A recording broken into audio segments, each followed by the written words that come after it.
The next test is reflective index. Now, as light passes through a substance, it slows down. The ratio of the speed of light in a vacuum compared to the ratio of speed of light as it passes through a substance is called the refractive index.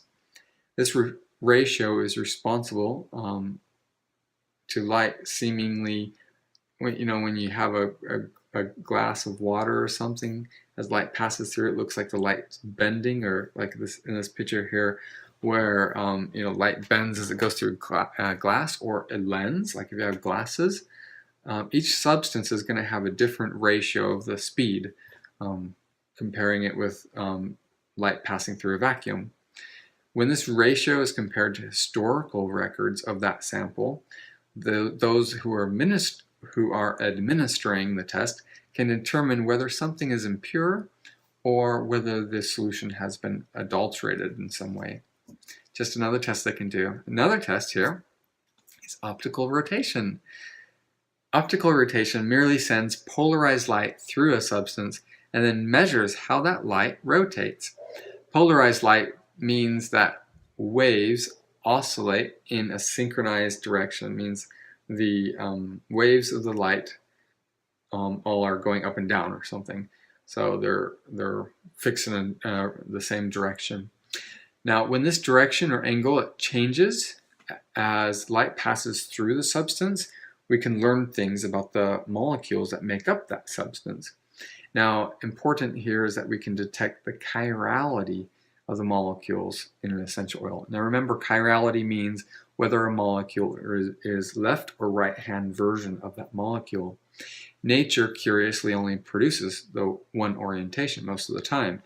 So this test can inform scientists whether a molecule was made by man or nature, or whether it has been changed in some way along the way.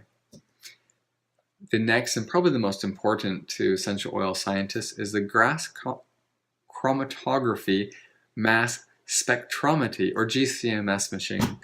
This test is the most relied upon by scientists in this area. It gives them so much information. Now the way it works is you inject essential oils into the apparatus where they are vaporized. They're propelled through a tube, as you would do, right? And this process essentially separates compounds based on their volatility.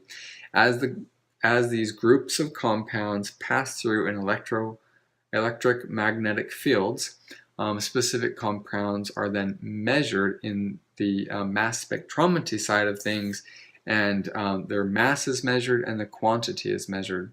It goes through some complex computations, and a graph is produced out the other side. This graph tells the scientist which molecules are in the solution based on their mass, and the specific mass and how much of those each molecule is in the solution. So you get a little chart like this. The more heavy ones are up this way, the lighter ones down that way, and the more of one of those molecules is in the solution, the higher it will rate on that chart. So let's look at an example of this. You can see how super simple it is for scientists to see how pure the substance is. With using all these tests, it gives them a really clear idea of what's in their essential oils. Impurities can be easily detected and measured even. The quantity of each type of molecule is measured. This test can also detect the ratio of certain molecules compared to the ratio of other molecules in the sample, which gives a clue of the therapeutic benefit we can expect from that sample, and I'll talk a little bit more about that later. This ratio can also tell us if the essential oil is pure. Typically, an essential oil will only contain a certain ratio of particular molecules found in the essential oil. One example of this is terpenin 4-OL found in Melaleuca, which is normally between 30% and 55%. So anything outside that percentage should raise your eyebrow and you say, aha! Okay, and then you know that it's somehow contaminated, adulterated, or mixed with something else, or there's something wrong with it. It didn't come from nature. Thank you for watching. I really appreciate it. Have a good day.